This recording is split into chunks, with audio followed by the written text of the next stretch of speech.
আচ্ছা সৌম্যজিৎ, আমরা কোনো যদি ব্র্যান্ডের নাম বা যে কোনো জিনিসের নামের ধরো একটা লোগো তৈরি করতে চাইছি, আমরা যদি কম্পিউটারে তৈরি করি তো অনেকটা সময় লাগবে। তোমার কি কোনো সহজ প্রসেস জানা আছে যার মাধ্যমে আমরা ফোনেতে খুব কম সময়ের মধ্যে যে কোনো জিনিসের লোগো তৈরি করতে পারবো? হ্যাঁ ম্যাম, ব্যবহার জন্য কোনটা ইউজ করতে চাই? একদম করো।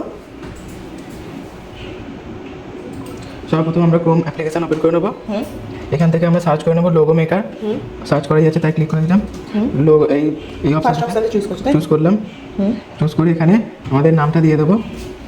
যেটা দিলে তাই তো? হ্যাঁ, এনএসআই নামটা দিয়ে দিলাম। এই অপশানে তীর চিহ্নে ক্লিক করলে আমাদের কেমন কিসের মানে কি অপশন চুজ করবে, বিভিন্ন ধরনের অপশন দেখতে পাচ্ছি, সেই অপশন চুজ করতে পারো। হ্যাঁ, কন্টিনিউ করলাম।